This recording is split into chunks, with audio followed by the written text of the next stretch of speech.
नमस्ते दोस्तों, आज आपका स्वागत है पैराडॉक्स स्टूडियो में। और आज हम लेकर आए हैं एक और शानदार फैन मेड स्टोरी। अगर आपको हमारी सभी फैन मेड स्टोरीज देखनी है तो हमने उनकी एक प्लेलिस्ट बनाई है जिसकी लिंक डिस्क्रिप्शन में दी गई है, उसे जरूर चेकआउट करें। और आज की हमारी फैन मेड मूवी का नाम है बंटवारा 1947।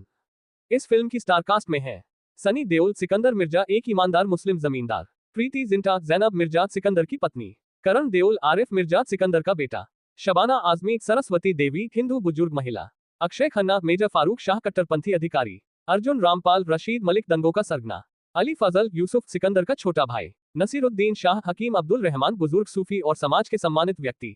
तो बिना किसी देरी के आइए शुरू करते हैं हमारी आज की कहानी। अब देखते हैं कि यह कहानी कहां से शुरू होती है। तो चलिए शुरू करते हैं। साल 1947। भारत की आजादी की खुशियां पूरे देश में गूंज रही हैं, लेकिन उसी खुशी के साथ एक ऐसा फैसला आता है जो लाखों लोगों की जिंदगी बदल देता है, देश का बंटवारा। एक ही रात में पड़ोसी दुश्मन बन जाते हैं, ट्रेनों में लाशें आने लगती हैं, गांव जलने लगते हैं, हर तरफ केवल एक सवाल, तुम हिंदू हो या मुसलमान। लाहौर। सिकंदर मिर्जा अपने परिवार के साथ लाहौर पहुंचता है। वह पहले अमृतसर के पास रहता था, लेकिन हालात ने उसे पाकिस्तान जाने पर मजबूर कर दिया। उसकी पत्नी जैनब, बेटा आरिफ और छोटा भाई यूसुफ उसके साथ है। सरकार उन्हें रहने के लिए एक बड़ी हवेली देती है। बताया जाता है ये हवेली एक हिंदू परिवार छोड़कर चला गया था, लेकिन रात को ऊपर वाले कमरे से किसी के चलने की आवाज आती है।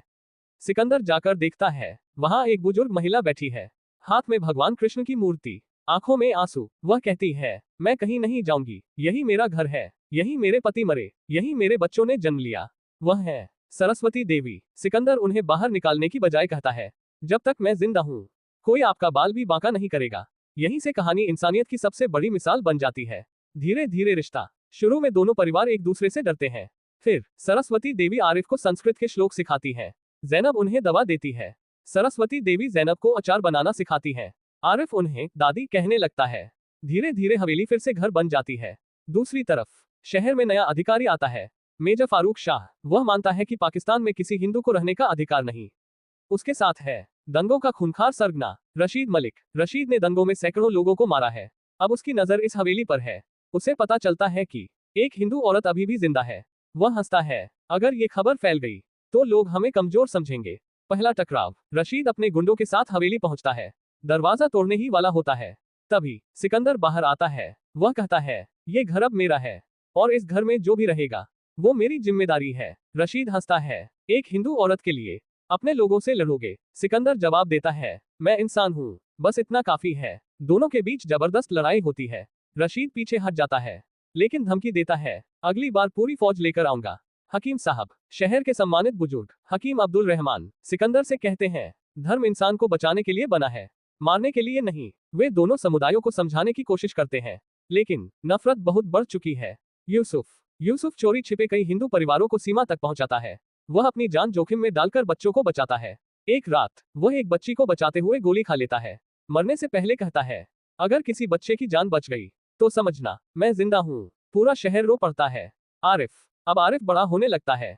वह समझता है, धर्म नहीं, इंसानियत सबसे बड़ी है। वह अपने पिता के साथ लोगों की मदद करने लगता है। बड़ा षड्यंत्र। फारूक और रशीद तय करते हैं, हवेली को आग लगा दी जाए, साथ ही सिकंदर को देशद्रोही घोषित कर दिया जाए। झूठ फैलाया जाता है कि सिकंदर हिंदुओं का एजेंट है। भीड़ भड़क उठती है। क्लाइमैक्स। रात, हजारों लोग मशाल लेकर हवेली घेर लेते हैं। रशीद चिल्लाता है, उस बुढ़िया को हमारे हवाले कर दो। सिकंदर दरवाजे पर अकेला खड़ा है। पीछे जैनब, आरिफ, सरस्वती देवी, सब डरे हुए हैं। सिकंदर गरजता है, तारांकन तारांकन, अगर किसी ने इस घर की तरफ एक कदम भी बढ़ाया तो पहले मेरी लाश से होकर गुजरना होगा। तारांकन तारांकन। भीड़ हमला करती है। सिकंदर अकेला दर्जनों लोगों से भिड़ जाता है। आरिफ भी अपने पिता का साथ देता है। जैनब घायल लोगों की मदद करती रहती है। रशीद अंदर घुसने की कोशिश करता है, लेकिन सरस्वती देवी उसके सामने खड़ी हो जाती है। वह कहती है, तू धर्म नहीं, शैतान है। रशीद उन्हें धक्का देता है। उसी समय सिकंदर उसे रोकता है। दोनों के बीच लंबी और भीषण लड़ाई होती है। आखिरकार रशीद हार जाता है। उसे गिरफ्तार कर लिया जाता है, लेकिन फारूक सेना लेकर पहुंच जाता है। वह आदेश देता है, गोली चला दो। तभी हकीम अब्दुल रहमान हजारों लोगों के साथ आ जाते हैं। मुस्लिम, हिंदू और सिख सभी एक साथ खड़े हो जाते हैं। हकीम साहब कहते हैं, अगर इंसानियत गुनाह है तो पहले हमें गोली मारो। फारूक पहली बार देखता है कि नफरत से बड़ी ताकत इंसानियत है। वह हथियार नीचे कर देता है। विदाई। सरस्वती देवी भारत जाने का फैसला करती है। सिकंदर उन्हें सीमा तक छोड़ने जाता है। जाते समय वह हवेली की चाबी सिकंदर को देती है।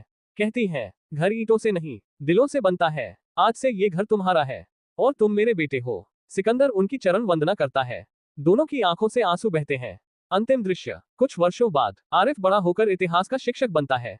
वह बच्चों से कहता है, तारांकन तारांकन, बंटवारे ने 2 देश बनाए, लेकिन इंसानियत की कोई सीमा नहीं होती। तारांकन तारांकन। कैमरा भारत और पाकिस्तान की सीमा पर लहराते दोनों देशों के झंडों को दिखाता है।